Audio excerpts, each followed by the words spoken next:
Good morning, everybody. Good morning. Morning.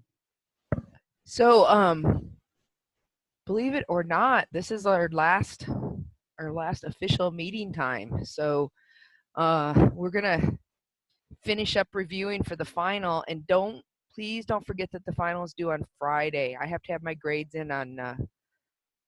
I thought about making the chapter 7-8 test due last Friday because, just so you guys would kind of have a week before the final, but then I decided, no, I'd rather you have more time to get your studying done for chapter 7-8. Anyway, long story short, I have to have my grades in on Friday or Monday rather, and so I have to have the weekend to get everything completed and put into the format that I need. And Friday's technically the last day of the semester, so I'm really not supposed to let you take it past Friday either.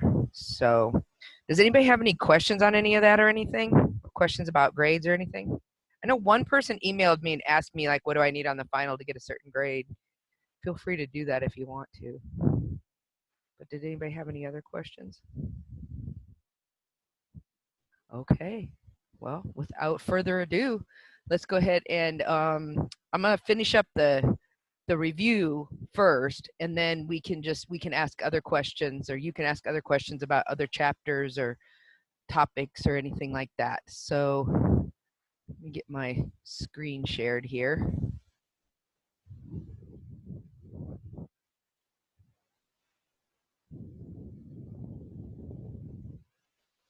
All right, so there's my screen. Let's see if I can get the document over here though.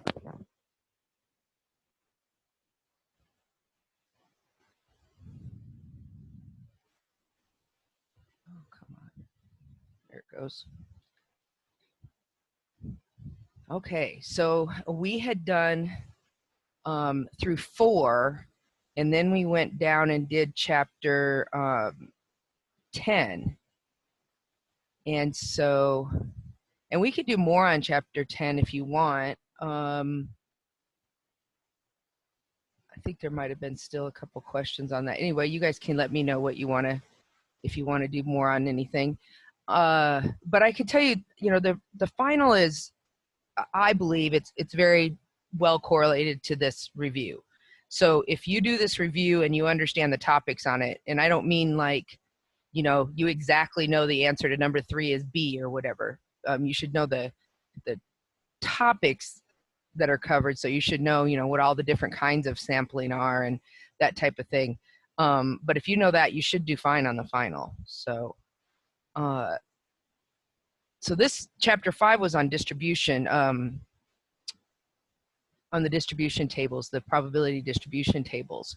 So do you guys remember what you have to have in order to make this a probability distribution? What 2 things have to have met? It has to add up to 1 and no negatives, right? For the P of X. Exactly. And the P of X is important. So these negatives up here are not a problem, right? These are okay. That's okay. This one right here is not. So these, like you said, have to add up to 1. And these do add up to 1. They do total 1, which is fine. But you can't have a negative. Remember, these are probabilities. So if you're listing out the probability of each thing being able to happen, then it should total up to 1. I mean, if you just do something simple like, heads and tails, if heads had a probability of 0.5 and tails had a probability of 0.7, that doesn't make any sense. These 2 together have to add up to 1. So, of course, heads and tails is 50-50 because that totals 1. So you have to have the same thing here. So the answer is no, and it's because of that. Not these. These are fine. So what about this one?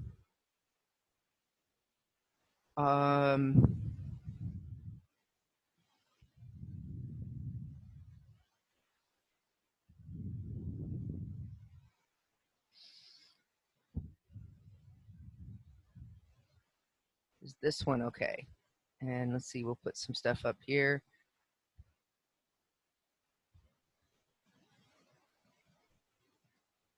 Is that one okay? Yes. Yeah, Yeah. because this one adds up to 1, right? And what about the numbers on top? Are they okay? Yep. Wait, would it be repeated on the top? So if there was a 1 and a 1, would that count? Yeah, I probably wouldn't do that because that wasn't something that we ever really did. But I mean, you're correct. If it's not that it necessarily wouldn't be a probability distribution. It's just you should combine them. You know, so like if this was, I don't know, on this one here, say this was 2 and this was 2, they shouldn't write them as 2 separate. They should write it as 2.6. They shouldn't write 2 separate 2's with 2 separate things.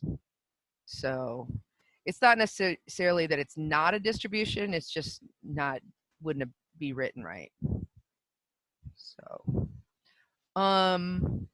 what about if, and it doesn't ask this on the review specifically, but what if you were to find the probability of, well, this one isn't one, but how do you find the mean of one of these?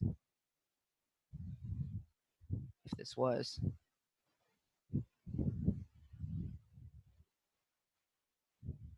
Remember how to find the mean? You multiply x times p of x and then add them together and then that's it for the mean. Yeah, perfect. So you do the x's times the p of x's and you add them up, and that's the mean. And then the variance is the other one. I'm not asking variance, so you don't have to worry about variance. There's no variance for these. So maybe a mean, but I think everybody's pretty comfortable with that, where you just take this times this and then this times this and you add it all up. So like for this one, it'd be -2 times 0.3 plus 0 times 0.1 plus 2 times 0.4 plus 4 times 0.2. And that would be the mean for this one. What is that? -0.6.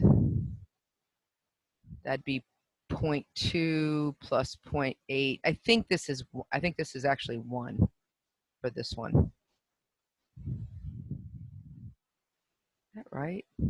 -2 times 0.3 would be -0.6 plus 0 plus 0.8 would be 0.2 plus another 0.8. Yeah, I think that's right. I think this one has an average of 1 actually. Okay, so what about this next problem? This one's a little bit more complicated problem, but it was the other major topic out of chapter 5. What kind of We're problem? using the binomial distribution, the formula, right, for this one? Yep, the binomial distribution theorem, for which uses that binomial formula. And you have to remember that that's what this type of problem is. Binomial meaning you've got 2 things that could happen. In this case, the 2 things that can happen are what?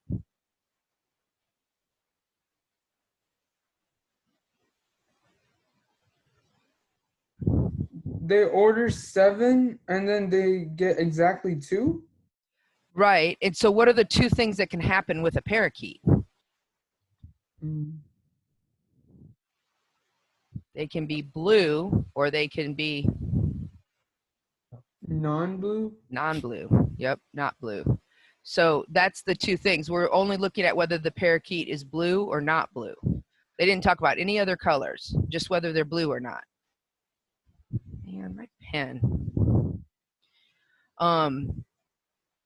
And so in this case, all they care about is whether it's a blue parakeet or not. They're not talking about, is it green or yellow or whatever color parakeets can be, just blue or not blue.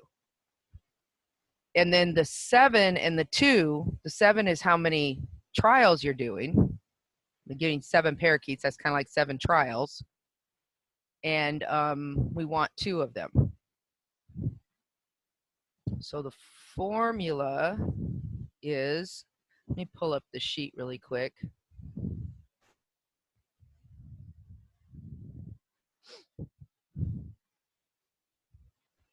If you look on the sheet that you can use, It has it listed out with the factorials and all. But you've got to remember that that can be changed into a, sorry, this PDF is taking forever to open.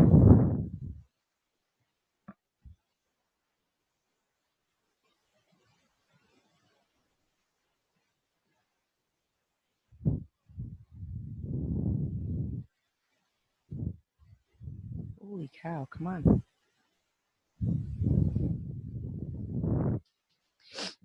But what can you change the factorial part of the formula to while we're waiting for the dumb thing to open? Do you guys remember?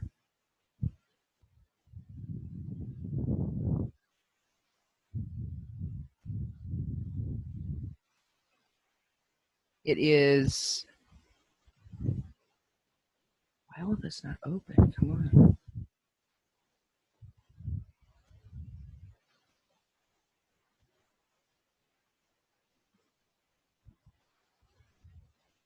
This is really strange. It's just opened up this black, but it won't actually open up the PDF. Just a second, let me try one more time.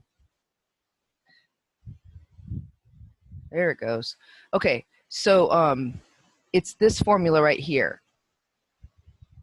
And what can we change this factorial part right here? What can we change that to?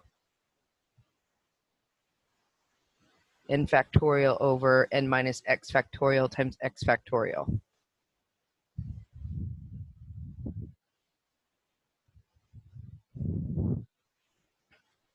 You'll want to remember this because this will be, otherwise if you have to work those factorials out by hand, it's kind of a pain.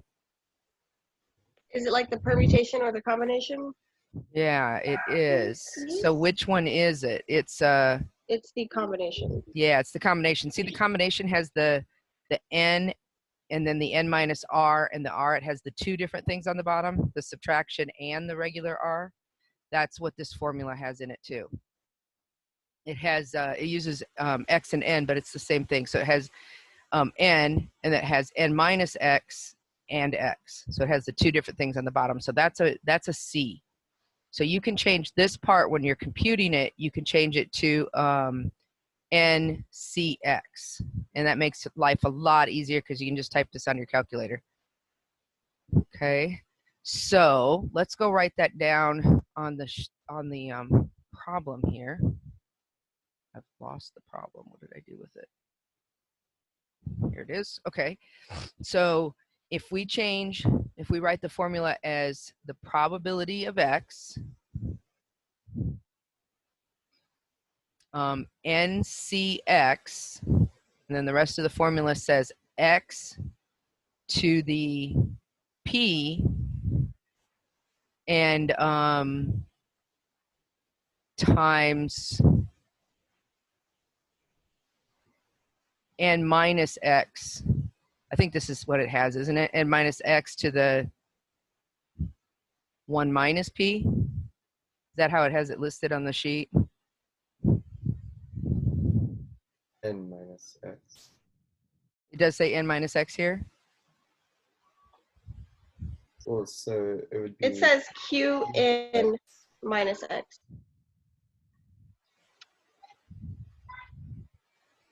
Oh yeah, I got those flipped. Hold on here. So that it lists this, hold on, I wrote this down completely wrong. Ignore the crazy teacher for the moment. I wrote that down completely wrong. So this is p to the x, and then they're using a q here. You could write 1 minus p instead of q, and then q, and then n to n minus x.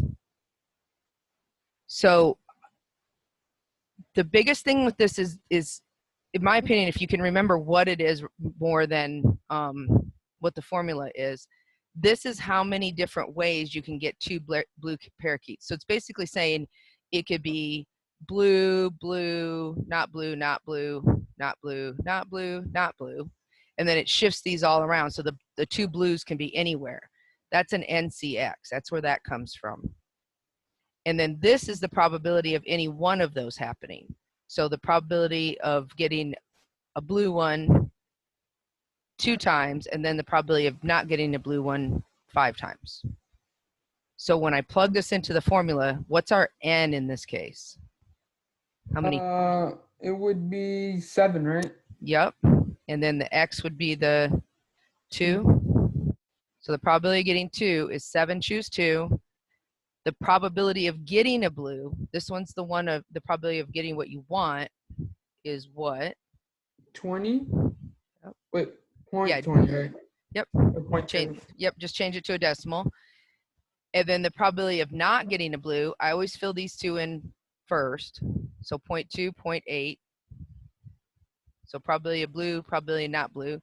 And then the x is the same x as here. It's the 2, which leaves how many for the not blues? If you get 2 blues, that means you get 5. 5 not blues. There you go. So this is the probability of getting what you want, blue. This is the probability of getting not blue. This is how many blues you want, and this is how many not blues you want. And if you multiply that all out, which is a pretty quick multiplication once you have the numbers written down, what do you guys get for that? I got 0.275. 0.275.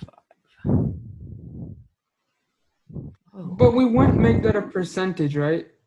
You can. I think on the test, what I did is I wrote it both. I think I wrote it as a percentage and a decimal Okay. in the answers. I think it says, so like for this one, obviously it isn't the same problem, but if it had been this one, it would be 0.2. What's wrong with my pen? This is not good. Hold on a second. My pen's not writing. It's like something's stuck on it. Okay, 0.27. And what's the next decimal? 275, yeah. 275. Yeah, so will we round up or just keep it 3 decimal spots? Well, I think on the test, what I did is I said 0.275 or 27.5%. Okay. Oh man, guys, we might be in trouble here. My pen is not writing for some reason. I don't know what's happened to it. I don't know if something's stuck or my tip has gone bad.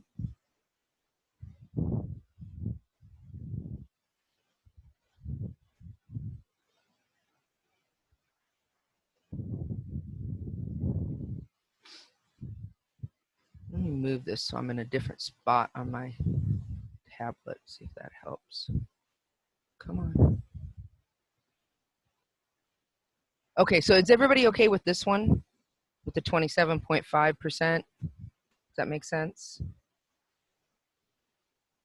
Yeah. Okay. You guys want to do another one of those? Yeah. Yeah. That one's always one that for some reason really gets some people. So let's say we had, I'll just use this little space up here for, so let's say we had, I don't know, the probability of finding someone who, in a random selection of people, the probability of finding somebody that owns their own car is 75%. Okay. So the probability of the whole population, if they own their own car, adult population is 75%. So what if you randomly select 20 people? What's the probability you get? And I'm going to do something that's not very likely to happen. Let's say, what's the probability you get exactly 10 people who own their car? Now, actually, let's do 11 so that the two numbers, when we subtract them, aren't the same number, because I don't want that to confuse anybody. So let's say it was 11. Now, why do I say that's not very likely to happen? This is going to be a low number, a fairly low number. Because how many out of these 20 would we expect to own their car?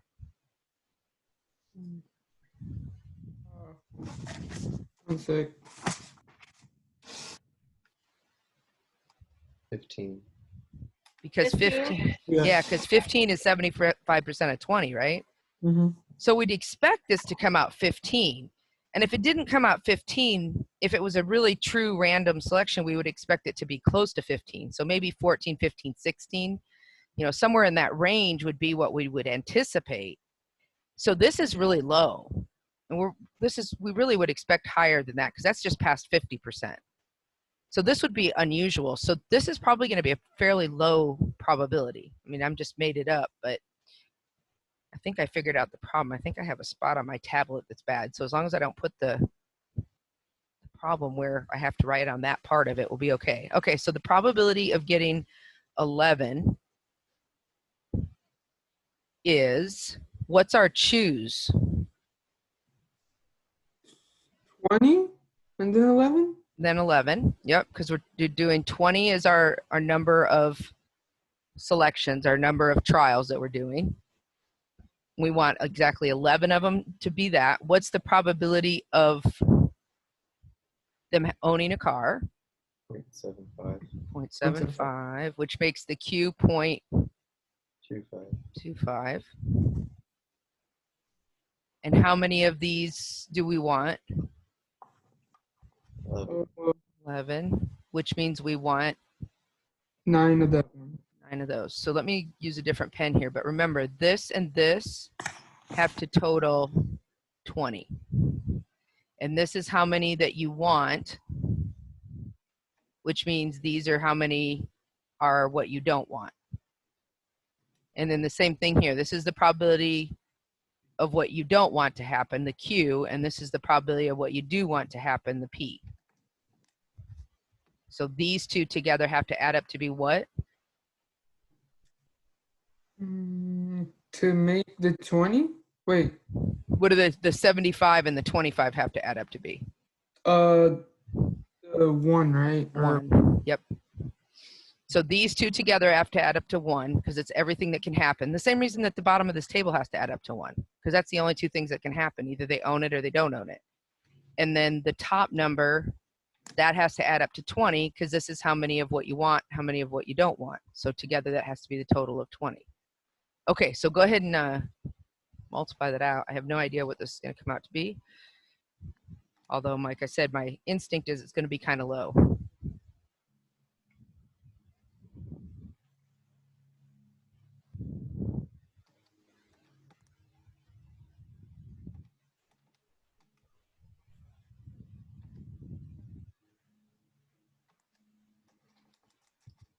It's actually not quite as low as I thought it might be. But I got, did you guys get like 2%? mm-hmm. 2.7%, 0.271. So if I wrote that as a percentage, it'd be 2.7%. We really don't usually go to that decimal spot. So, so about 2.7%. I mean, it's still pretty low. I thought it might be a little lower than that, but. And if I did this for every number, if I did it for what's the probability of 0, what's the probability of 1, what's the probability of 2, if I did all of them and I added them up, I'd get 1 because that's everything that could happen. But that would take a really long time. We'd have to do 21 different calculations. So I have to go all the way from 0 to 20. So I don't want to do that. What do you guys think? I think the biggest thing on this is recognizing it. And there's a really easy way to recognize it. You know, here in the review, there's only a couple different problems out of chapter 5. And one of them is that. So if you get done with chapter 5 on the test and you have not done a binomial, you missed it. Because I guarantee you this one's on the test. Something about a probability distribution is going to be on the test, whether it's to find the mean or to explain whether it's a probability distribution. So this kind or find the mean. And there's definitely going to be one about a binomial. So just look for that, and if you get done with your test and you're like, wait, I never did that one that had the formula where we changed it to the C, and look back for it because it's there somewhere. And I've got it separated out by chapters. So Anybody have anything else on chapter 5? Chapter 5 was very, I think I mentioned this before when we were reviewing, it's very limited on the different, it doesn't have that many different topics in it. So actually 5, 6, 7, and 8 are all very straightforward. They have, it's not nearly as broad as say the probability chapter is. Is that chapter 4? Yeah, chapter 4 had a lot more different things in it. Okay, what do you guys think about number 16? On a test in which a class did really well, the mean score was 96 out of a possible 100. What's that going to look like? And before you try to do it, think about what it would look like. So if the average on the test was 96, where would you imagine the bulk of the test scores are going to be at? It's more longer on the right than left, right? Oh, wait. So it's closer to 100. Okay, so is it longer on the right or is it stacked on the right? Oh, wait. I think it's stacked. I'm stacked up. Yeah, because if you have an average of 96, that means a lot of people got really good scores, right? So if you think of your scale, you know, say this is, I don't know, 50%, you know, 60, 70. I'm running out of room. So let's say that that's perfect. You would imagine that a lot of people are up in this area if we had an average of 96. And then maybe a few people are down here. But in order to have an average of 96, it's going to be stacked up here on this end, which means you're going to have very few people that are in the tail down on the other end. Does that make sense? Okay, so what does that do to the, what does that mean? Is it right skewed or left skewed? Left. Left skewed. Yep. And these people down here actually pull the average down. If these people, if you could leave these people in the tail out, the average might even be higher than that. You know, if we listed this out, you might have, you know, almost everybody got, you know, 93 and above or something like that. The only reason it's, you know, lower is because you might have had a few people. In fact, this probably is, if you had somebody in the test, unless it's a huge class, if you had somebody that got in the 70s and 80s, it probably wouldn't even average 96. It'd probably be even more stacked to the right than this. But it's definitely not right skewed. The bulk of the data is going to be up here in the top part, and then it's going to come, you know, here. There's diagonally skewed is not a thing. That was a distractor. It's definitely not symmetric. If it was symmetric, you'd have, you know, like a bell curve. And this can't really be symmetric when you don't really have any numbers, very many numbers above 96. So left skewed is the correct answer here. And then if you said, you know, on a test in which the class did poorly, the mean score was, you know, say 76, 66, something like that, that would mean, you know, most people would be around 66, and then you'd probably have a few people that did better, but, you know, there's not a lot that you can go below that. That one's a little harder because you can go all the way down to 0. I picked this one because, you know, above 96, you can only go 96, 97, 98, 99, 100. So it's got to be up in here that it's stacked up.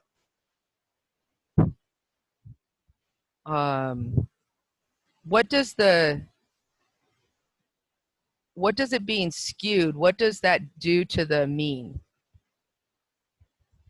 So what is a right skew? What does that do to the mean? Does it reduce it?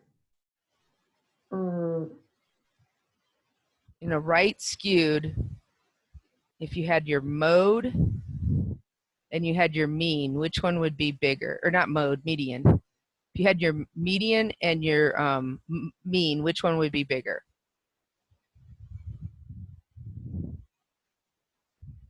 And the answer is the mean.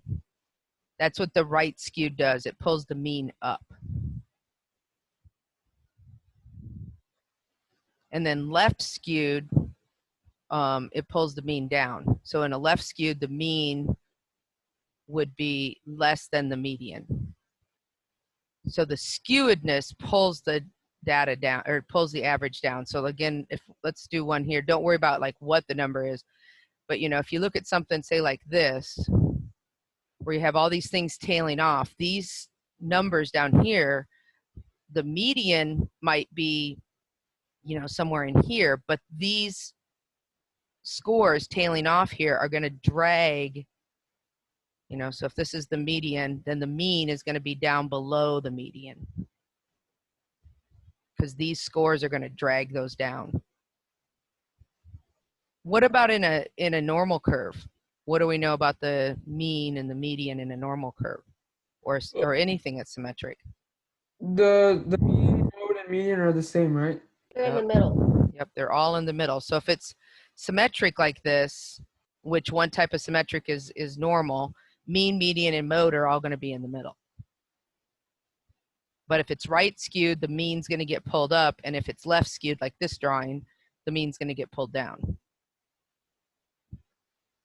We don't really talk about the mode with the skewedness. The mode actually ends up being above the median typically, but we usually don't talk about that. And remember, diagonally skewed is not a thing. Okay, so you just said it. What 3 basic characteristics of a theoretical curve? Theoretical normal curve. The mean equals the median equals the mode, right? What about anything else about this? It's bell-shaped. Right, and symmetric would work too, but bell-shaped is more specific, and that's what it looks like, that bell-shaped curve. What else? I can't. I think it's unimodal, but I don't know what that.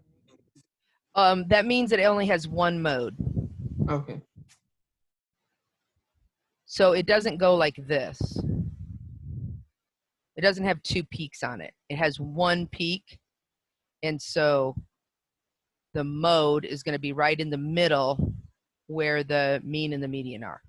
So unimodal means it has 1 peak, so it comes up, then it goes back down. So if it's unimodal and it's symmetric, that's what makes that bell-shaped. It's pretty hard to be unimodal without and symmetric without having that curve.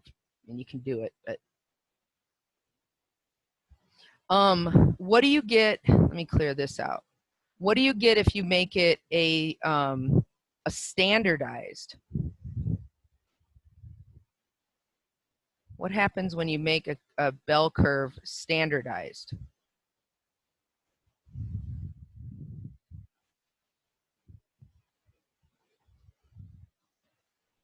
So like this is a bell curve. Let's like even this one where it says the mean is 22 and you have a standard deviation of 3. So that means it'd be like this, 25, 28, 31, and so on. What do we do to this when we standardize it? What do we change these numbers to?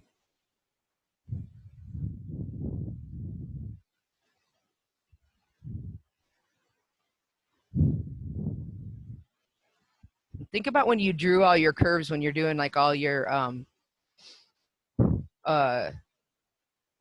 hypothesis testing and everything. What did we always write here? The mean? Well, we 0? didn't. We wrote 0. So in a standardized curve, we make the middle 0, and then instead of saying 25, 28, 31, we would say 1 standard deviation, 2 standard deviations, 3 standard deviations, -1, -2, -3. So the difference between a normal curve for a situation and the normal curve that's been standardized is in the standardized, we change the mean to 0 and the standard deviation to 1. So the mean becomes 0 and the standard deviations become 1. That's what we do. We do that with all the curves by using the z numbers instead of the actual numbers. So instead of saying, what if somebody scored a 28? We say, oh, well, a 28 is 2 standard deviations, and then you can go look on the z chart. So that's what you're doing when we're changing their actual score to a z-score. We're standardizing it so that we can use the same chart for every situation. So it could ask about, I could ask a quick question about the theoretical normal curve, or I could ask, what makes it standardized. So those are the two things. You got to have bell-shaped, mean, median, mode, all the same, unimodal. And if it's standardized, that means that you change the mean to 0 and these to 1s. Does anybody have any questions about that? Wait, so mean equals 0, and then what happens for standardized? The standard deviations become 1. So Okay. instead of like over here, instead of going 20, because this was standard deviation of 3, instead of going 25, 28, 31, we're going to just go 1, 2, 3, negative 1, 2, 3. That makes it standardized. So the 22 is the 0 now. 25 becomes 1, 28 becomes 2. So like if we were to find out, well, here, let's leave that there and let's do that. For a normal distribution curve with a mean of 22 and a standard deviation of 3, what range of variables defines the area under the curve for 95%? So the first thing we do for this is we find the z-value, right? Oh, that's a different problem. Hold on a second. I'm thinking of the next problem instead of this one.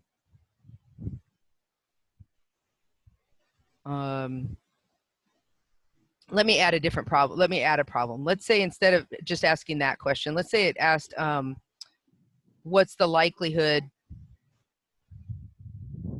what's the probability of scoring a 25 or less? What's the first thing that we would do with that? We would construct a graph, right? Yeah, so Alright. which we have right here, Oh, yeah, my bad. or right here, but we have to find the z-value, right? Mm-hmm. So we'd say their score is 25, the mean is 22, so they're 3 points above average, which is 1 standard deviation. So we switch the score of 25 to 1. So see here, we changed the score of 25 to 1. That's standardizing it. We're saying I can't look up every single situation on the z-chart, but if I look at what a 25 would be as far as how many standard deviations it is, and use that, then I can do that on the chart. I can look up a 1 on the chart. You guys are really quiet, which makes me worried that you're confused. Do you guys have questions on that, or you want to say anything about any of that?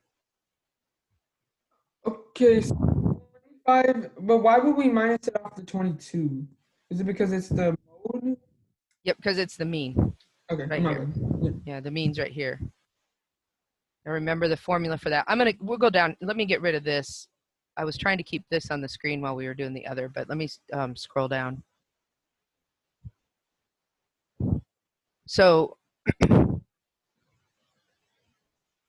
let's do 18 first, and then we'll do 17, which is like what we were just doing.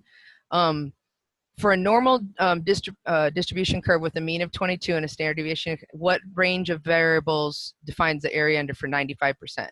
So we've got, 22 here, and we want to know what's 95%.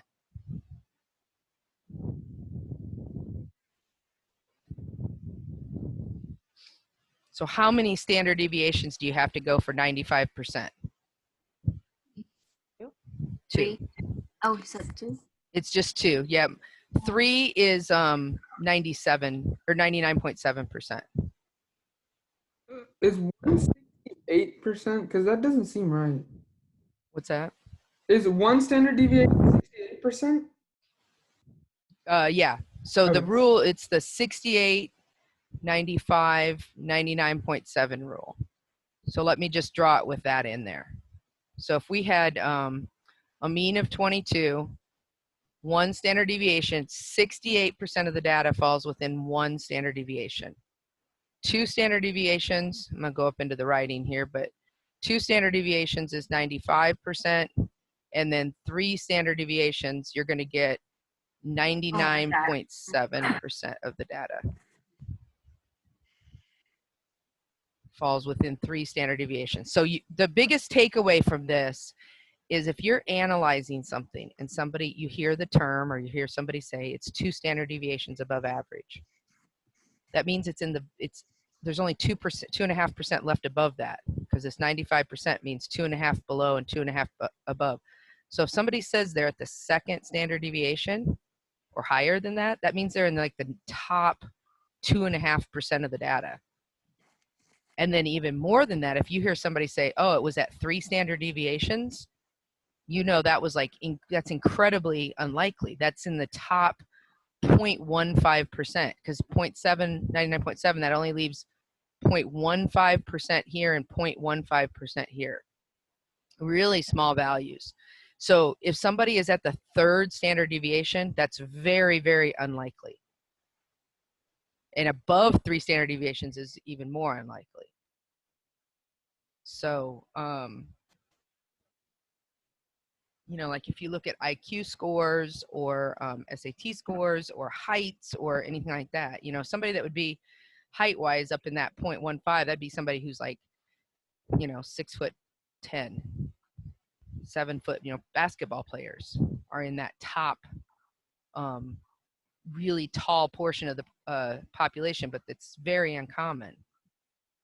So 1 standard, you know, almost everything is within 1 standard deviation, and really, really almost everything is between 2 standard deviations, and then really, really almost everything is between 3 standard deviations. So outside 1 standard deviation is uncommon, outside 2 standard deviations is uncommon, outside 3 standard deviations is really uncommon. So let's say we switch this to a different question on this one. What if it said, oh, and so we never answered this. So what range of values? We said 2 standard deviations. So that would be from where to where? 16 to 28, right? Yeah, because we want to subtract 6. So we want to do, it's plus or minus 2 standard deviations. So we want to do 22 plus or minus 3 twice. So 22 minus 6 would be 16, and 22 plus 6 would be 28. So what if this said within 68%?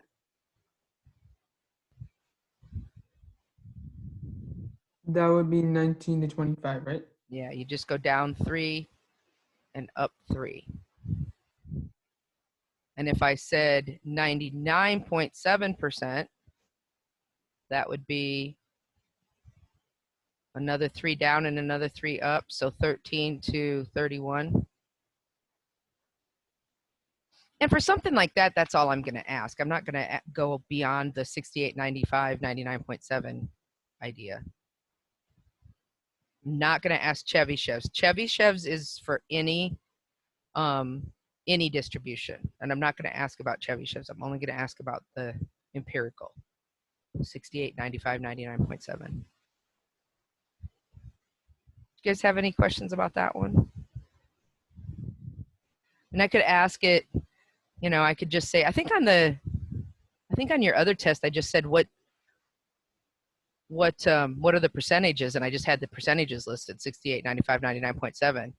You guys remember that? That's what I had on the last test, wasn't it? And I just listed some different ones, like I put like 50, 75, 100, and 68, 95, 99.7. I just put some ones that were, and you had to pick out that it was 68, 95, 99.7. I mean, if you can remember that idea, 68, 95, and 99.7, and you know what it means, you should be fine.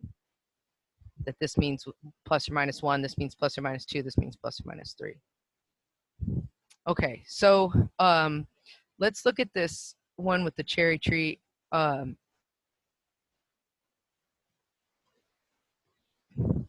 So this is what I was talking about by standardizing.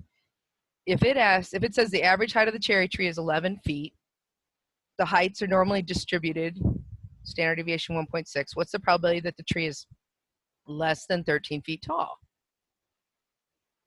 Well, the first thing we're going to do is figure out the Z value for 13 feet tall.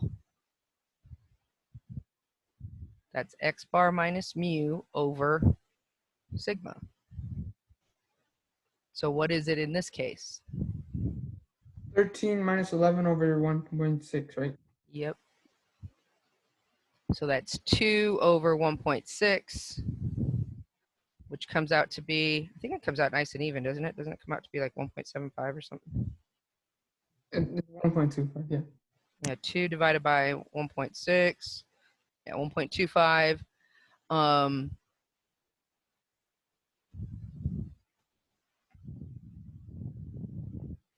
And what do we do with this number?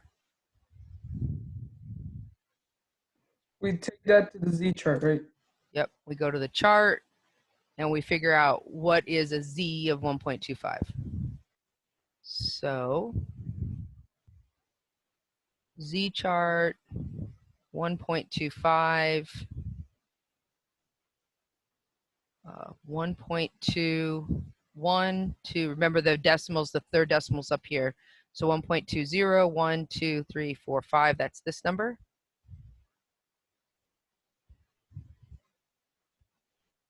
So 0.8944. And do we keep that or do we do something with it? For this question, From the for chart. A, is it just Yeah, 0.8? well, yeah, so- Yeah, that one we just do. That's it, right? Because it Yeah. said less than. What if it said more than? Then you'd have to subtract it from 1. Yeah. Yep. If it said more, we do 1 minus 0.8944. What about this between?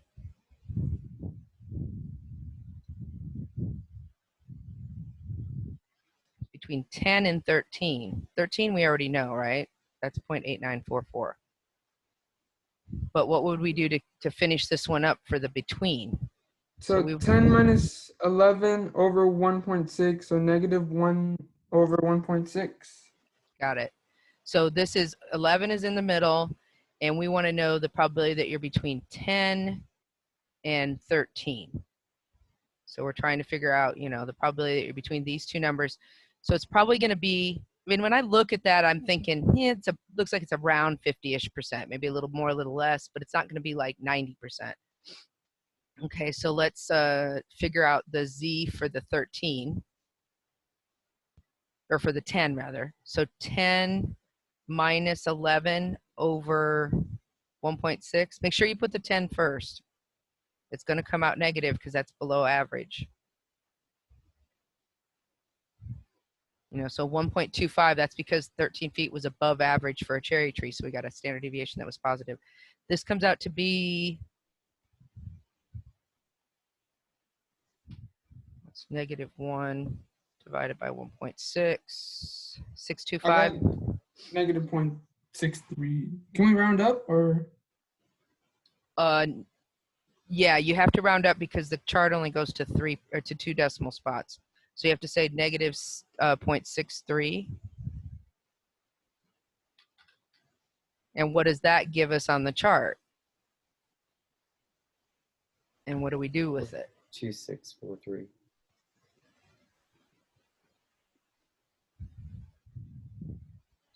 So I believe you, but I'm going to go over here. So negative 0.63 would be this one right here. Yeah. So negative 0.60, 1, 2, 3. So 2.2643.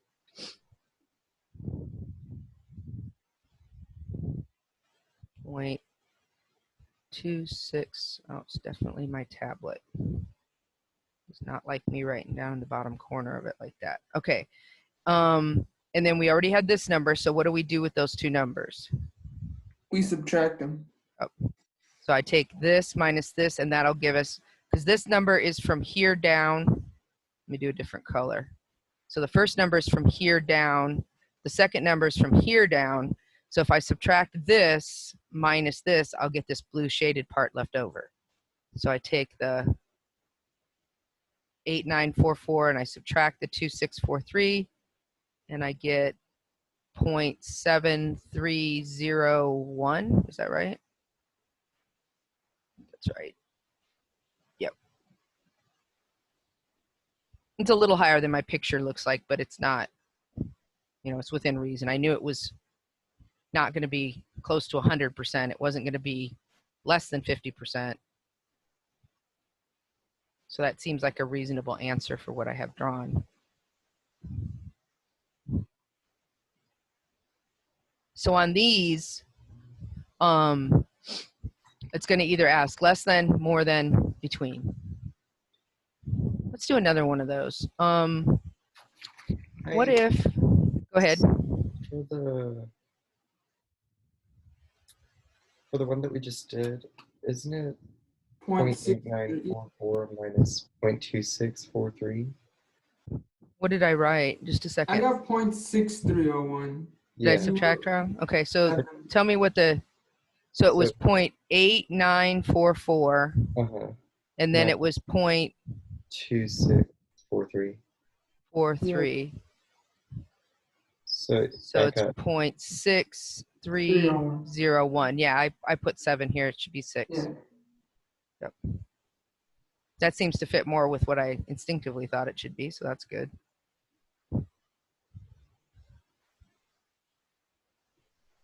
Yeah, sorry about that.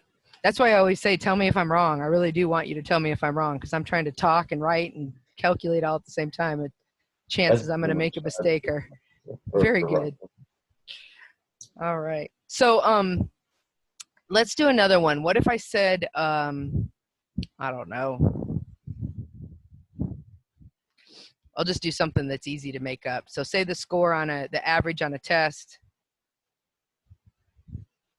was 83 with a standard deviation of 7. Okay, so some tests that you have to take to get into a program or something like that a lot of people take. We'll say the population of that, the average was 83 and the standard deviation is 7. What's the likelihood or what's the probability that somebody is going to score, let's say 88 or more?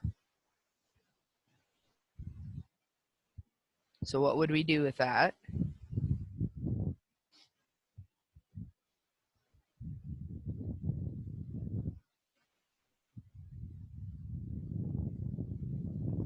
So here's 83, and we want to know the probability that they're going to score 88 or more.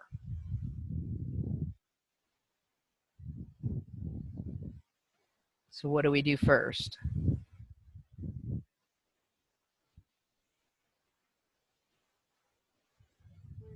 '83 is the average. What's that W word? Is it was? Was. Average test was 83. My beautiful handwriting here with the tablet. So say the average of the test was 83 with a standard deviation of 7. What's the probability that they score 88 or more? So with these, what's the first thing that I'm always going to calculate? the z-score. The z-score. So the z-score in this case would be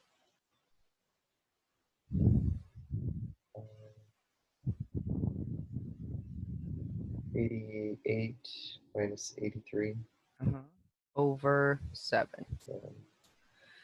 And we already know this person's not even, or 88 if it was, a single person, that's not even one standard deviation. One standard deviation would be 90.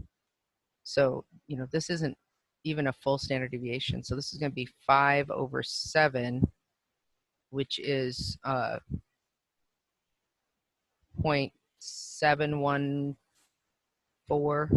I don't even need to go out that far. It's about 0.71.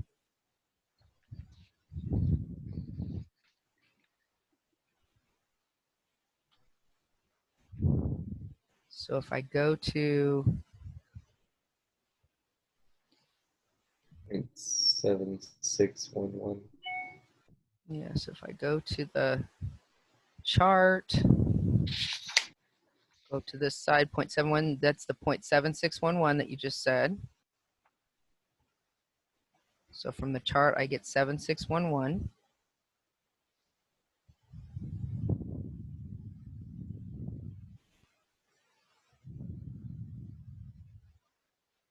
And is that it? Is that my final answer? No, It's No. 4, so you subtract it from 1 1. minus Right. 0.7611. So that 0.7611 gets us the value from here down, but we want from here up. So from here down is 7611. We have to figure this by subtracting it. So 1 minus 0.7611, and we get not quite 0.24, 0.2399, is that right? Yeah, I Yeah. think that's right. It's 2389. 2389. 89276, yeah.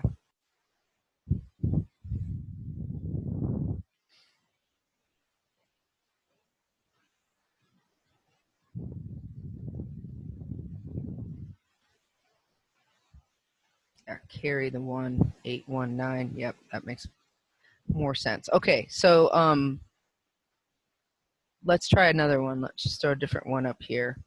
I'm gonna use the same situation, just ask a different question. So what if I said, what's the probability that you score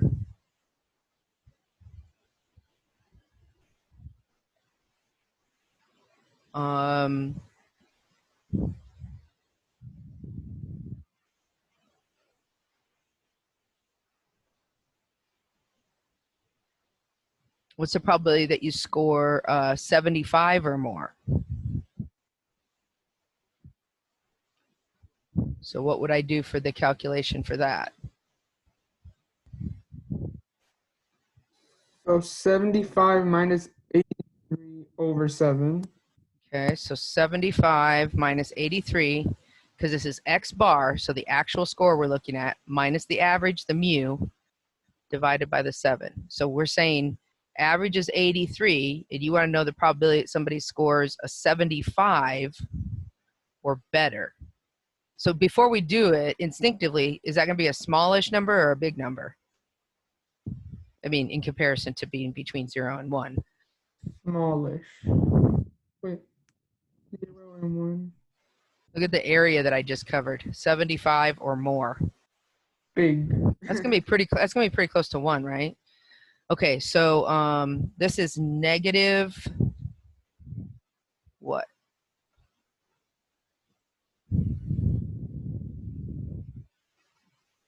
$1.14. Yeah, because this comes out to be -8, right? So this is about negative 1.14. Is that what it comes out to be? 8 divided by 7. Yes. Yeah, that's what I got too. Yeah, so negative 1.14. So we look this up on the chart.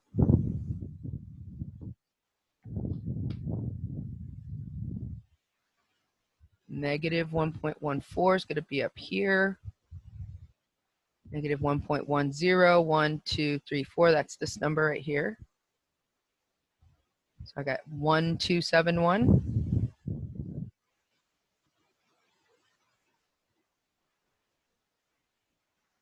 So even a negative number gives me a positive result because we're talking about a probability. So it's got to be somewhere between 0 and 1. So again, am I done? Do I have a 12, not quite 13% chance of getting a 75 or better? No, you have to subtract 1 now. Yeah, I still said more, right? So I still have to do 1 minus 0.1271 because it said more. So I have to subtract that and then get the remainder from that. So 0.8729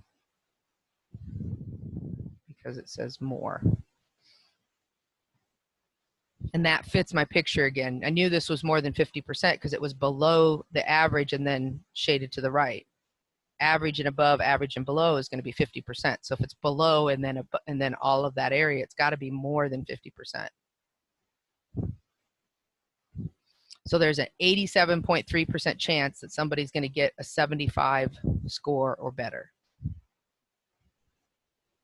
Only 13% score below that, not even quite 13%. So you guys remembering this okay? So if it's less, what do you do with the number on the chart? You subtract, right? Wait, left. If it's less. If it's less, you just take it from the chart. Yeah. If it's more, that's when you subtract by it. 1. Yep. And then if it's between, you have to find the two values and subtract them. So you have to find a z value on the chart and then another z value on the chart and subtract them. I shouldn't put z value because the z value is actually this number. So let me change that. So we'll use our little crude notation here and we'll just say whatever you get on the chart for the first value, whatever you get on the chart for the second value, and then you subtract them. And the first, you know, of course you're going to do the big one minus the small one. So you're going to do the larger value first, and then you're going to do the smaller value, and then subtract them. So again, definitely one of these on the test. There's not going to be 5 of them. There's going to be 1, maybe 2, but probably 1. And it's going to either ask less or more or between. I'm not going to do all of them because that just takes too long. I've got to get through all the different things from all the different chapters. So does anybody have any questions on this one? Okay, let's clear this out then. And then we get into chapter 7 and 8, which is what you guys just did your test on. So this should be hopefully real familiar. Oh, don't forget you can do test corrections. They're due by, I think I have them due tomorrow night, right? Test corrections are good because, I mean, that's helping you review 7 and 8. So you'll be real good with, you know, real solid on 7 and 8. Just don't forget to go back and review, you know, look through the stuff from 1 through 6 and 10. What's the value of alpha over 2 in this? And that's a 98% if you can't see it. 0.02. Okay, so 0.02 is the alpha. And this else asks for alpha over 2. So what's alpha over 2? 1. 0.01. So look, make sure you look to see if it says alpha or alpha over 2. Alpha is everything that's left over. The 2% that's left over from the 98. And then the alpha over 2 is half of that. In other words, we're saying up here is 1%, down here is 1%. That's the alpha over 2. So that's this scenario right here that we're talking about.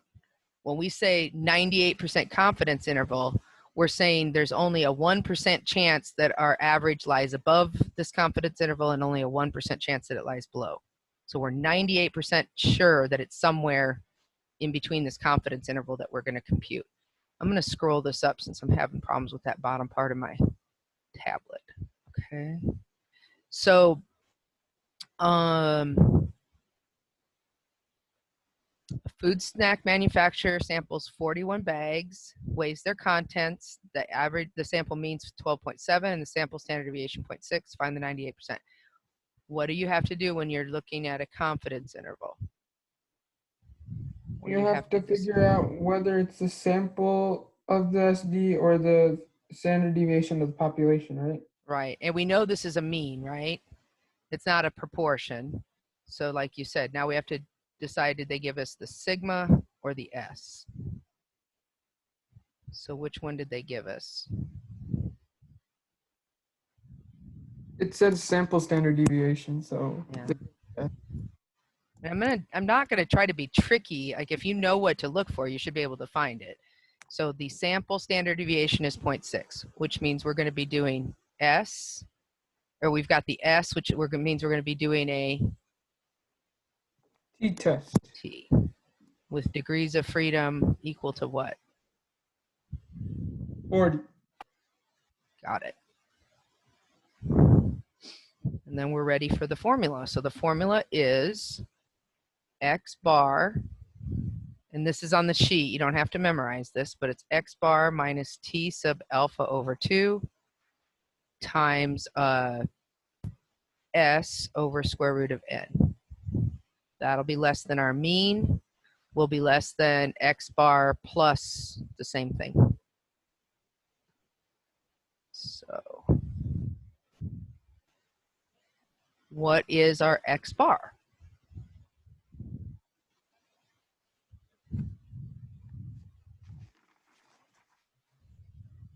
X bar equals 12.7. You guys got it? Okay. We'll come back to the T. What's our S and our N? That's 41, right? And then N would be, wait, no. N's 41, S is 0.60. Okay, so square root of 41 on the bottom. And S is 0.6, okay. Is everybody okay with where we got those from? Everybody got it? Okay. So the 0.6 is the standard deviation, the S. The 41 is how many were in the sample. And then now we have to go look up T sub alpha over 2 for a 98% confidence interval with degrees of freedom 40. Gotta go to the chart for that.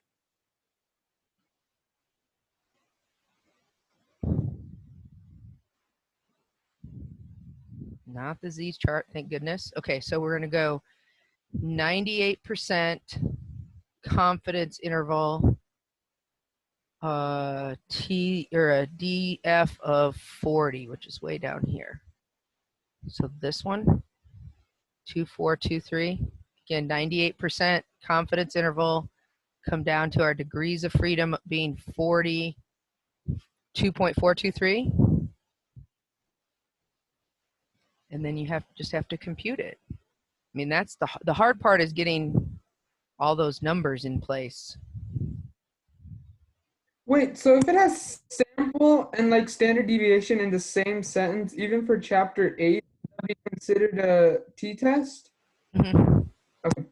Yeah, if it's sample standard deviation, you use T. So then we just have to find out that margin of error. And it's going to be like on the chapter 4 test. I'm going to have it listed out, you know, with, you know, it'll say like your choices will list like X bar, your T or Z, it'll list everything out and then the final answer. So you have to make sure that the one you're picking uses everything correctly. Because sometimes the T and the Z actually get you the same answer if the sample's big enough. So look for the one that has everything in it that you want.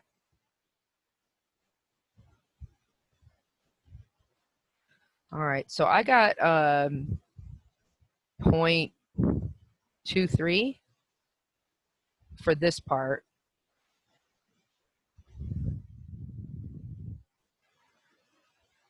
And so if I subtract, if I add 0.23, that gets me 12.93.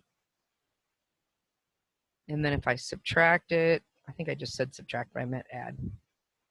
12.47. 12.47, okay. And so my actual mean, we're 98% sure that that actual mean is somewhere between 12.47 and 12.93.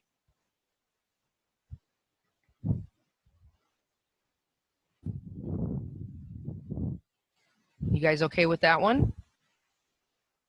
And of course, the only, you know, something different that I could do, I'm not going to give 3 confidence intervals and 3 different hypothesis tests. So, you know, you'll have 1 or 2 questions and it's going to be either, you know, a mean with a sigma, a mean with an S, or a proportion. So this one, if it had given this instead, the sigma instead, we would have used the number at the bottom. You guys remember that? Okay. So if it had given us a sigma, instead of using the degrees of freedom and stopping here, we would have gone all the way to the bottom and used 2.326. But since it gave the sample standard deviation, we stopped here with the degrees of freedom. Okay, so let's look at the next one. We've got according to a study, and remember the keys in the thing. So if you miss anything here or want to check anything, you can either watch the video or you can just go look at the key in D2L. Okay, so according to a study of 90 truckers, a trucker drives on average 540 miles a day. If the standard deviation for the population of truckers is 40, find the 99% confidence interval. So we know it's 99% is what we're going to be looking up on the chart. And is this a mu or a p? A mean or a proportion?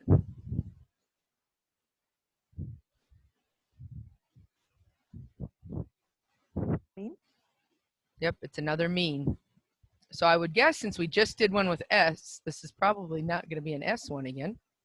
Mhm. But how do we know that? How do we know it's a sigma? Because it says population. Yep, it says the standard deviation of the miles driven per day for the population of truckers is 40. So we're going to do a sigma, which means we're going to be doing a Z confidence interval. We don't have to worry about degrees of freedom. Other than that, everything's the same. It's still X bar minus, in this case, Z sub alpha over 2, sigma over square root of n instead of S, but everything else is the same.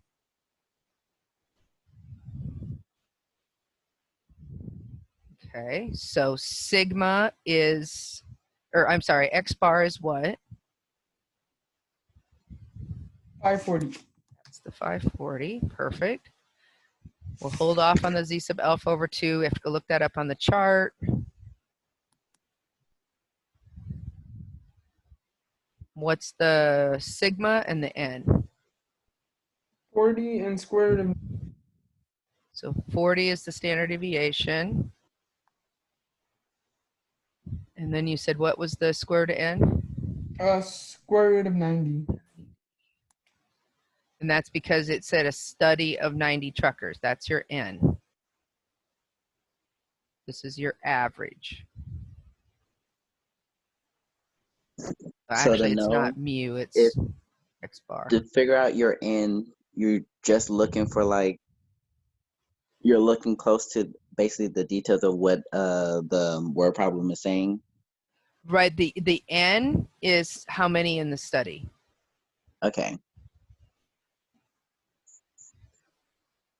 So that's the 90 truckers, how big the sample is.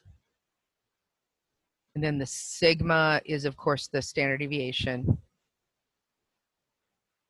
And then X bar is the mean. The sample mean. We won't have the population mean. That's what we're trying to estimate is the population mean. So we have the sample mean.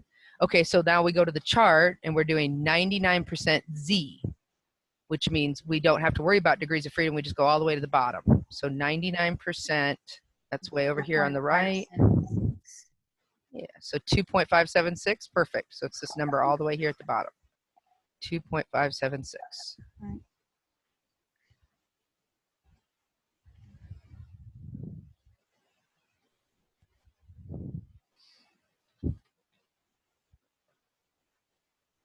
So 40, 90. We get kind of a big number for this one because, I mean, our average is 540. So with these bigger numbers, we get a bigger margin of error. I got 10.9, 10.86. Mhm. I'm going to go 10.9 because this was to the whole. So I'm just going to go out one more value on that.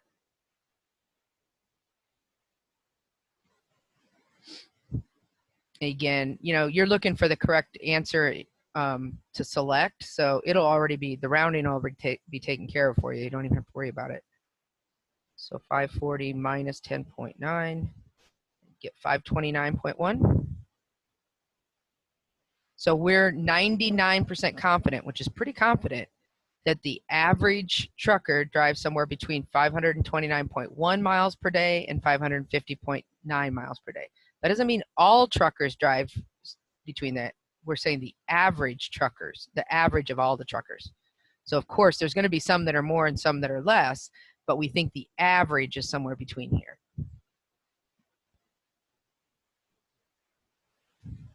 All right. And again, you could have one that had a proportion in it. Let's see.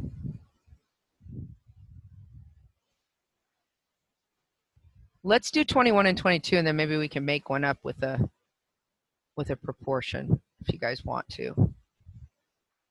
So what's different about 21 and 22 than what we just did? There's a huge difference with these two. For 21 and 22, you're finding the sample size, right? Or samples of n. We're not doing a confidence interval here. We're saying how many trees does she need? How large a sample is necessary? We're trying to figure out what's n. So you're not doing a whole confidence interval. You're just trying to figure out how big of a sample to get the confidence interval that you want.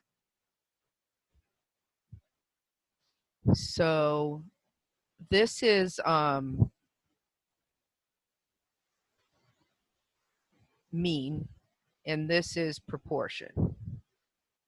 So the formula, if you look on your chart for mean, is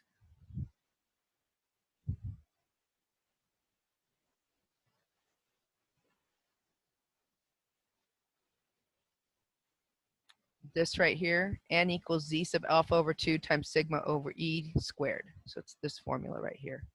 Ooh, it did not like me trying to highlight that. Anyway, this one right here. So that's the formula we're using. So the sample size equals z sub alpha over 2 times sigma over e squared.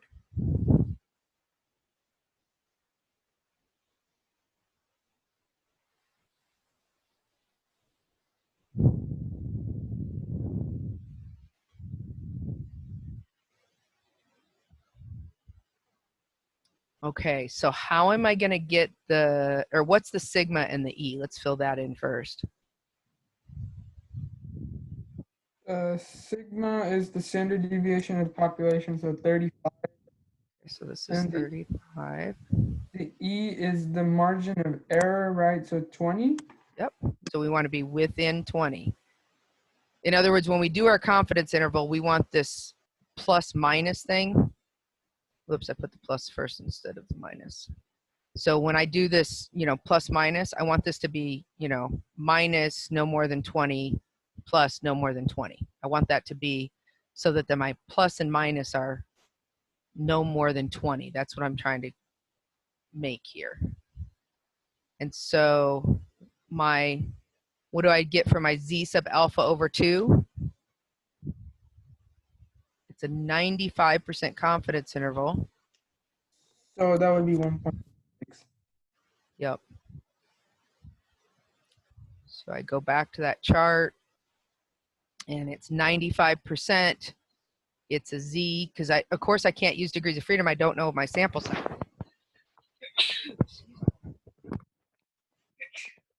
Holy cow. Okay, 1.96. And I calculate that out. And that'll tell me how big of a sample to get. So 1.96 times 35, then divide that by 20 and square it. And I got 11.76. Yep. And then we would round up, right? To Yep. 12. So 12. Perfect. Which doesn't seem like very many, but I mean, that's what the numbers say, that if she's does at least a 12 size for her sample, that she should be within 20 peaches. So she could do bigger than that. She just wouldn't want to do any less than that. So if she said, oh, well, that's, I can do better than that. I can get a sample of 20 or something like that. That would be fine. She just doesn't want to go any less than that. Okay, so the formula for the number for proportion is in the same locale that we had for that other one. We want to do p hat q. P hat q, yeah. Yeah, and then z sub alpha over 2 over e squared. So p hat q hat.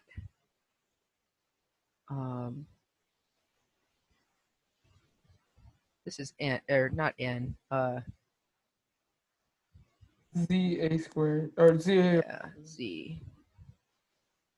And then over the error, and then square that. Okay, so in this case, what's your p hat and your q hat? The P hat is 80, so then the Q hat has to be 0.20, right? Yep. Or 80 and 0.20. Yep. So this is your p hat. Write that as a decimal, and then your q hat is going to be whatever would add up to 1. P and q always add up to 1. Whether it's a regular p and q or a p hat and a q hat, these are always going to total 1. Okay, what about our error?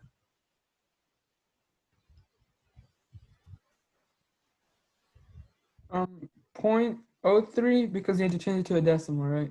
Yep, so be within 3 percentage points, so 0.03. And then we just have to look up our z the same way. So 98% z value off of the chart.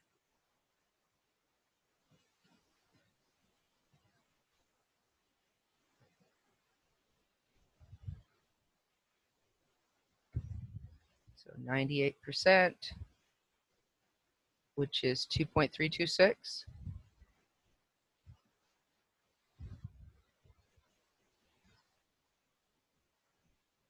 So this number right here.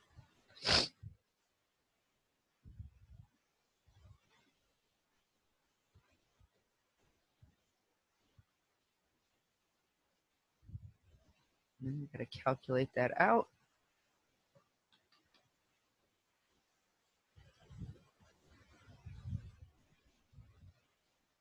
Don't forget to square it.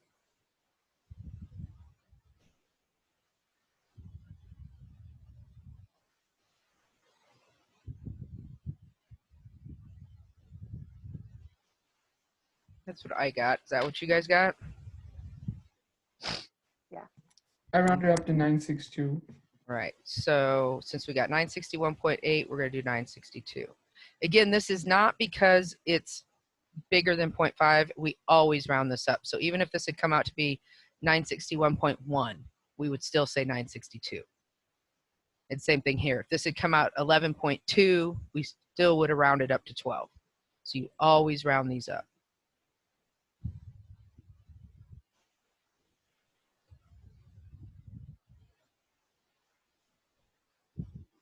Okay. So what do you guys think? We're at 1125. Do you guys want to do the hypothesis test right away, or do you want to do a proportion confidence interval? We've only got 2, 3. I guess it's 3. Can we do a proportion conference interval? You want to do one of those? Okay. Yeah. Let's make one up. We'll just take one of these. Again, this wasn't one of the problems. We're just making it up. So this is an extra problem. Let's say you did have a sample size of, what did we say, 962? So let's say you had a sample of 970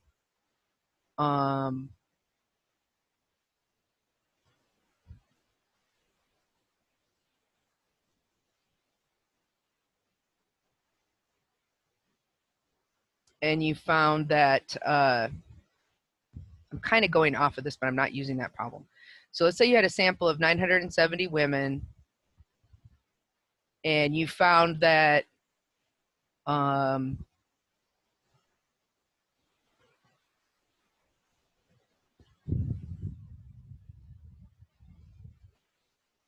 750 wore shoes that were too small.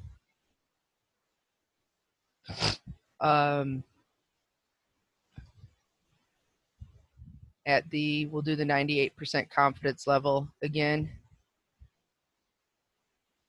Find the true proportion of women who wear their shoes too small. Is that everything we need? We've got the P, which means we can get the Q. We've got the percentage. Everything we need.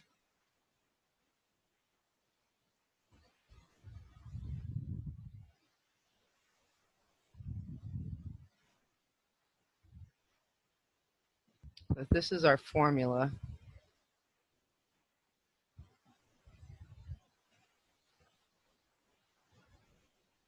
Yeah, we've got the size, the proportion. Yeah, that's everything we need. So this is a formula we're going to use. P hat minus Z sub alpha over 2, P hat Q hat over N.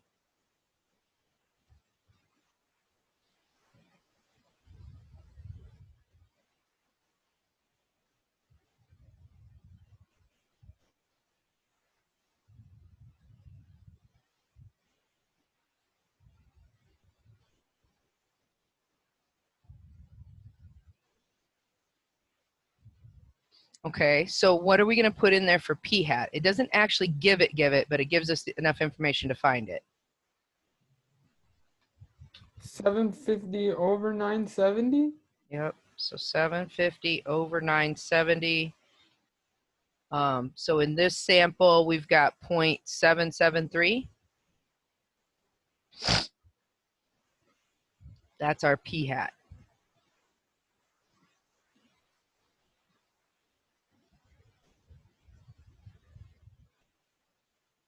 Okay, what's our, I'm just gonna put the dots over there. What's our Z sub alpha over 2? 0.236. That's the same number we used before, right? When we were just doing this other one, because I didn't change it. So what is it? 2.2 2.326. 326. And what's our N, guys?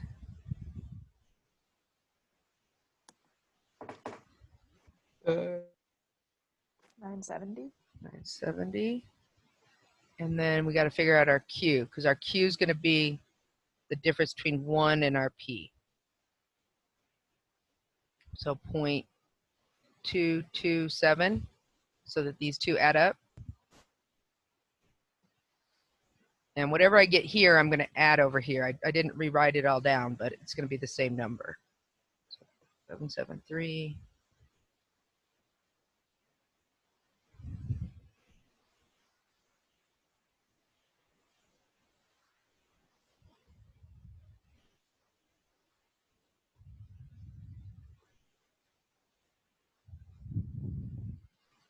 And I got 0.031. Is that what you guys got? Percentages are a little different. Percentages, we almost always just go 3 spots out for the decimal for the so that the percentage would be like 77.3 or 3.1. Did everybody get that same value? Because I don't have the answers in front of me since I just made it up, obviously.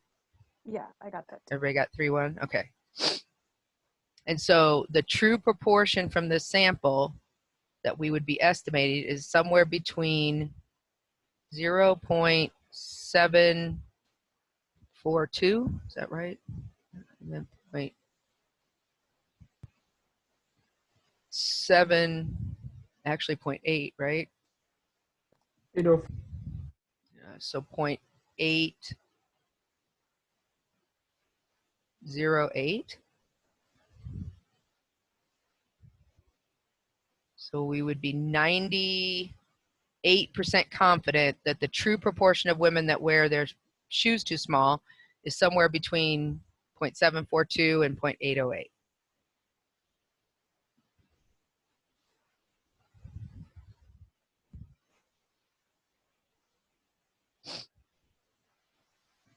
So again, for the confidence intervals, I'm probably just going to give you 1 or 2, not not all 3 different types.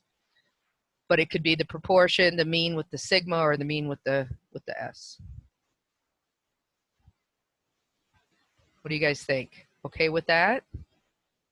Ready to do some hypothesis tests? Okay.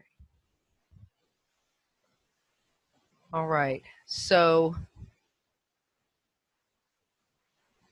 this researcher believes that a resting pulse rate will decrease with regular exercise. That's her claim. So her alternative hypothesis have a not equal sign in it? Nope, it'll have a sign. It's human nature to answer true false questions as true. So Make sure you actually look at it and don't just go, oh yeah, hypothesis tests, the alternative hypotheses have not equals. Not this one. This one would be, whatever the original average was, and since she's saying decrease, it would have a less than sign. So it'd have whatever the resting pulse rate is, and then she thinks it's going to be less with regular exercise, not equals. Okay, what about this one? In what kind of tailed test do you reject the test if it's in either of the critical regions? In other words, what kind of test do you get more than one critical region? Two-tailed. Two-tailed. We don't have either critical region. If it's a one-tailed test, you only have a critical region above or a critical region below. Only a two-tailed test has the two different critical regions. So you're going to reject if it's in either one. Okay, so let's actually do one of these. So Allison Silverstein reports that the average number of hours a person can go without sleep is 29 with a standard deviation of 4.5. Took a sample, got an average of 27, so on. Before we do anything else, though, we have to figure out what kind of test this is. Are we looking at mean or proportion? A mean test. Sigma or S given? It doesn't say standard deviation of the sample, so sigma's given. Okay, so reports the average number of hours they can go. So this is from like a prior study. This is something that we're using from the past. We're not using, right here it says a sample of 58 had an average. Didn't use the standard deviation from the sample. It was from before. So this is a sigma, which means we're doing a z-test.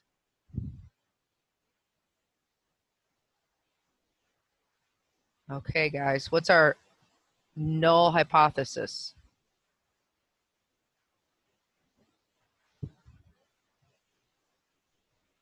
$29. Got it? That's what was there before. That's like the status quo where she's starting at, okay? And less than, greater than, or not equals? Less than. Yep, it says right here, less than, okay? So that's our null hypothesis. So we've got a one-tail z-test, alpha's 0.01. That's what we're going to look up on the chart. One-tail z-test, alpha 0.01.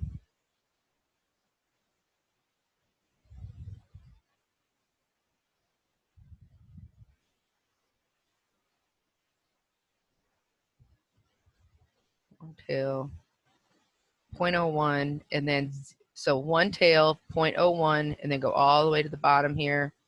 You've got 2.326 because it's a z. Remember, it says z right here. You're second guessing yourself. This is the z row because it says right here we're assuming it's an infinite sample size, so that's a z, so 2.326. Okay.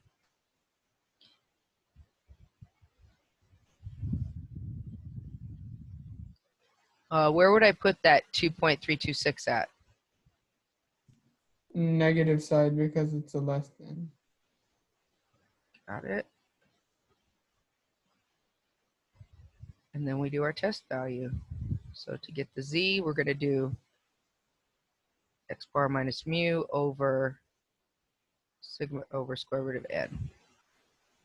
So it's not the z like you do when you're just doing a regular z value because they're talking about a sample. We have to use the central limit theorem z. But again, if you get confused, just look under chapter 8. This is the formula it gives for this, so you don't necessarily have to memorize that. Okay, so x bar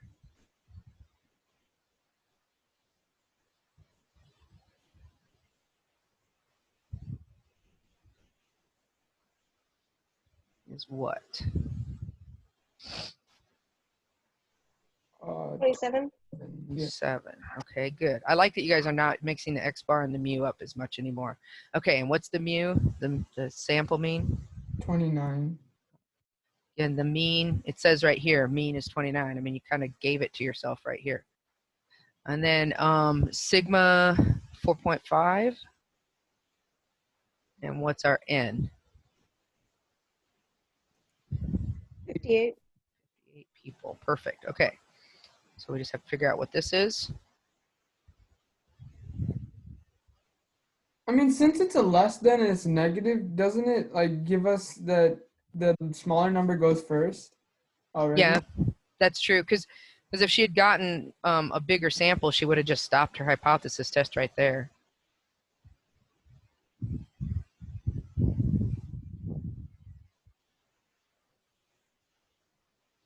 And that happens where you'll be like, my hypothesis is this. And you do your sample and you're like, yeah, that doesn't support it at all. I could just stop now. So I got like 3.38, negative 3.38. Is that what you guys got? Yes. Yeah. And here, let me put that in red so I can kind of. And so when I look on the graph, where's negative 3.38 at? The down here in the shaded part or up in the not shaded part? Way past the shaded part. It's way down here, right? Way below negative 2.326. We're definitely in the rejection region. So we do reject or do not reject? We do reject, right? Because we're in the critical region or the rejection region. I mean, some books will call it the rejection region. It's just our book called it the critical region. I kind of like calling it the rejection region. It makes it a little bit more obvious. And then the conclusion is there is enough evidence. I didn't have this all showing on the screen. So we do reject because it's in the critical region and there is enough evidence to support the claim that people can function, or that the number of hours that they can function normally is less than 29 hours.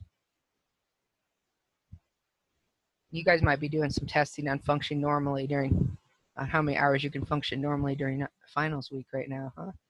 Okay, so let's do the next one. All right, so we've got, let's see if I can make this smaller so I can get it all on the screen.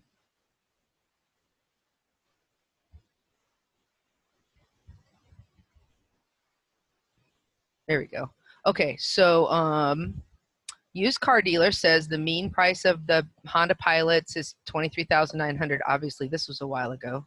2005 Honda Pilot would not be that much anymore.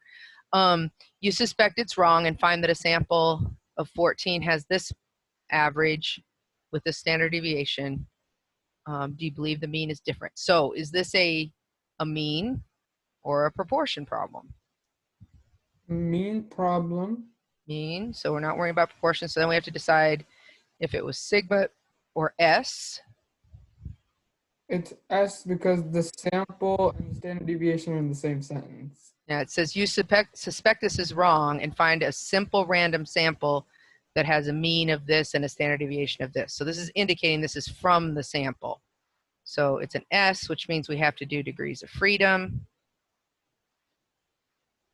T-test. What would the degrees of freedom be? 13. I don't really have to have that right yet, but we will in a minute. Okay. So our null hypothesis is that the average is what? Is not, oh wait, our null hypothesis 23,900. And I got ahead of myself. What are we supposed to do? I mean, it doesn't say anything about greater than or equal to, so no, greater than or less than, so so it would be the equal with the dash through. So not equal. Yep. Yeah. Because it says here, to believe the mean is different than the dealer says. So even though the sample came out less than, we don't use that. We use what you have to remember that this is decided before the sample. So before the sample was taken, they would have decided they were checking different. And then the sample would have gotten them 23,000, but they wouldn't have known that beforehand. Beforehand, they were just deciding, oh, my claim is I don't think that's right. I don't think it's 23,900. Okay, so critical values, we said alpha's 0.05. We know it's a t-test with degrees of freedom 13. And what else do we need to know? Oh, it's two-tailed.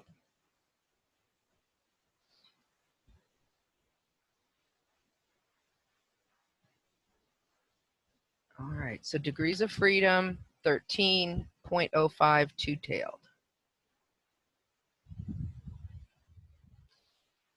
I had a lot of reports from people that when they try to go and look at the chart, it messes up their test. So if you can print this off at, any way you can print it off, go ahead and do it. I mean, what happens is it kicks you out and you have to get back in, but that's always a little panicky when you get kicked out of your test. So if you can print that chart off anyway, that would be good.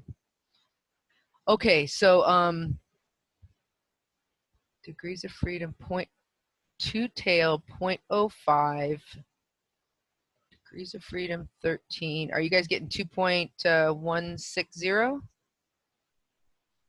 Yep. Two tails, 0.05. Degrees of freedom, 13. That number, 2.160. Okay.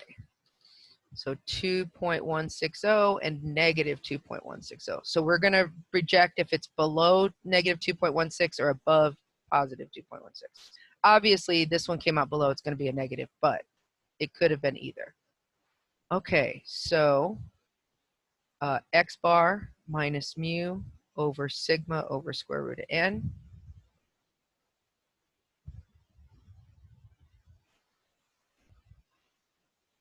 And x bar is 23,000, right? Mu is 23.9.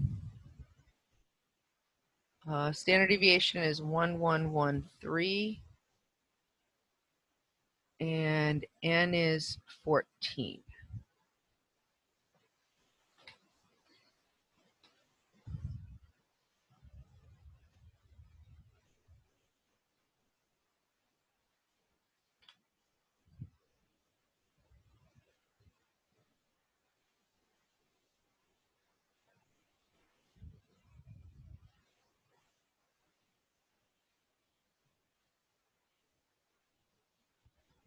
I got negative 3.03. That's what I got too. Yeah. So again, another one that's very clearly negative 3.03 is going to be way down here.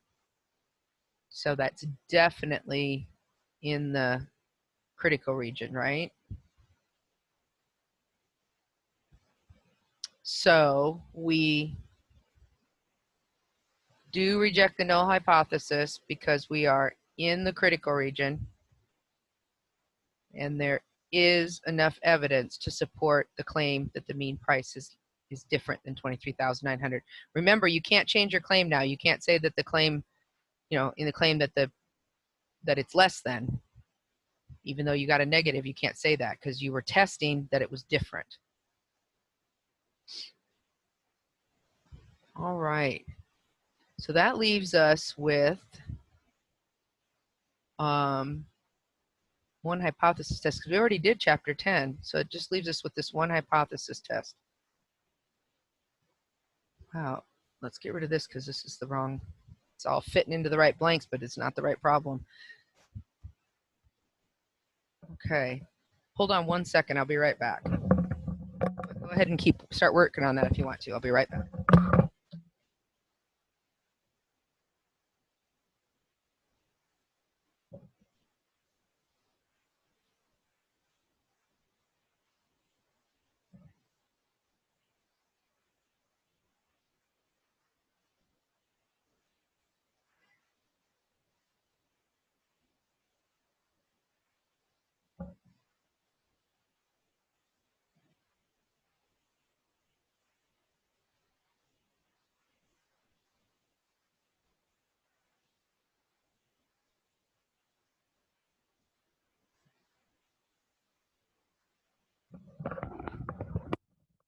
Okay, I'm sorry about that. Okay, so this one is definitely what kind? I mean, we always decide, is it a mu or is it a p? P. This is definitely a proportion, right? So we don't have to worry about whether they gave us which standard deviation they gave us. It's a p, which means we're going to use what kind of test? Test. Z-test. P is always Z-test. Mu, the only time that you use a t-test is if it's a mean with only the S given. The other two times you use a Z-test. Okay, so hypothesis. Null hypothesis is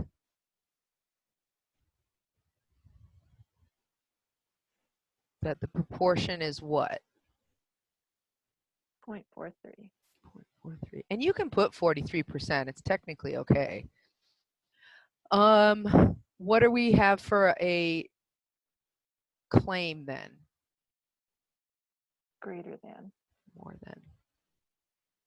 So the researcher Ebony Robinson believes it may be higher. So we've got a 0.43. Okay, greater than 0.43. Critical values, it's going to be one tail. Again, it's a Z-test. And our alpha is 0.05 again.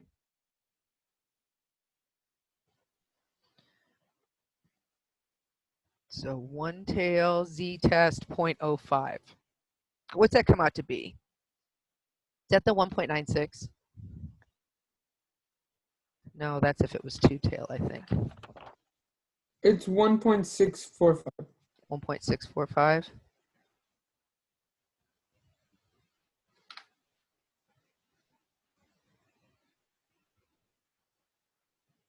So one tail 0.05, go all the way to the bottom, and 1.645. Okay, so now we're ready to do the test values. And this is the one that's got, of course, it's got a different formula because we're doing the P's and the Z's. I should have kept the chart pulled up.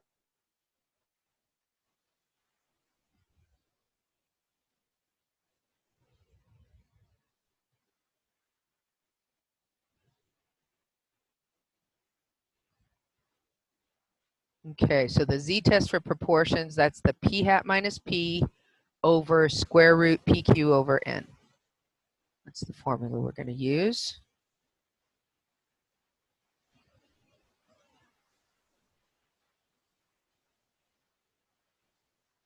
Oh, I've lost my mind. Just like I know that formula, and even just looking at it, I just forgot it. P hat minus P over P hat minus P over PQ over N. Okay, so our P hat, we have to compute. What is our P hat? Our p hat is 112 over 250. Perfect. Which Okay. equal 0.448. Okay, so which feels like it's pretty, you know, significant. 448 seems like it's quite a ways away from 0.43. And our P is 0.43, and then when you come down here, again, be careful not to use P hat, Q hat, use P and Q. So P is 0.43, which means Q is 0.57. And N is that 250 students that we had.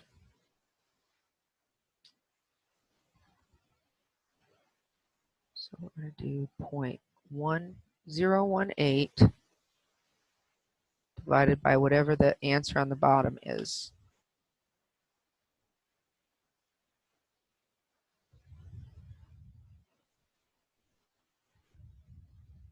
I got like 0.57. Did anybody else get that yet? Yeah, for the total. Point This is the final. Yeah, so like 0.575 Mhm. ish. We'll just say 5.7.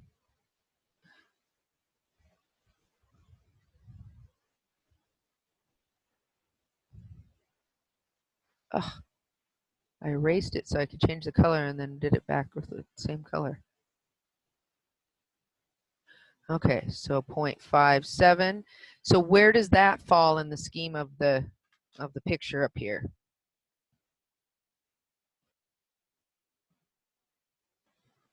Is that below the 1.645 or above the 1.645? Below. Below, by quite a Below. ways, right? Mhm. Yeah. This is like half, and we had to be above, past 1.5. We had to be past 1.645. So this is way down here.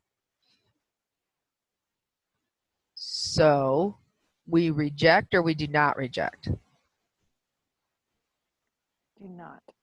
Do not, because we are not in the critical region. And so there is not enough evidence. She might have taken that sample and been like, oh, look, I was right. It is more. It's 44%. They only said 43%. But you do this hypothesis test, and this means that what she got could very well just be from a sample difference, because she took a sample and didn't look at the whole population, and you're going to get a little bit different with a sample. And so there's nothing to support that her sample is far enough away to make this it statistically significant and say that the 43% is a wrong number. So there's not enough evidence to support her claim that there's less than, or that there's more than 43% living on campus. So that's it. So my biggest advice would just be make sure that you are really comfortable with the review before you start the test, and give yourself enough time on the test that you're not rushing. It's got about the same number of problems. I think it's got somewhere between 25 and 30 problems, so it's pretty much the same length as this review. But just don't give yourself, don't start it at 11 o'clock tomorrow or Friday night. That would be a bad idea. So try to start it on Friday by at least, 5 or 6 o'clock if you can. And I hope everybody does great. Does anybody have any last minute questions or anything before we go? I have a quick question about the videos that are in Connect Math. Uh-huh. They have a due date of the 21st. Is that part of our homework grade? Do we have to watch those, or? Oh no, those are just Okay. there. Those are just there for if you want to watch them. Okay, thank you. Yeah, I mean, if you've been coming to the Zoom meetings, it's probably more beneficial than watching the Connect Math videos. So, I think the due date was just because the homework's due. Yeah, I just wanted to double check. Thank you. Yeah, don't worry about those. They don't affect your grade at all. Anybody else have anything? All right. Well, you guys have done great sticking it out. I feel horrible we didn't get to actually finish class together. It's very strange to me that we left that day, and I mean, I guess that's how life is, but it's weird that we left that day just thinking, woohoo, it's time for spring break. See you on Monday, see you in a week and a half. And then never saw each other, got to get together with each other again. So good job sticking it out. And I hope your other classes are going great too. And I hope to see everybody back on campus at some point. Unless you're graduating, then I hope you don't have to come back to campus. But is anybody graduating? Like, is anybody done? Nobody? I got one more semester. One more class left? Yeah. All right. Well, everybody, very good luck on the test. And let me know if you have any questions. Shoot me an email if you need anything. And otherwise, take care. And we'll hopefully see, like I said, hopefully see some of you around campus. Take care. Thank Thank you. you. Bye. Bye.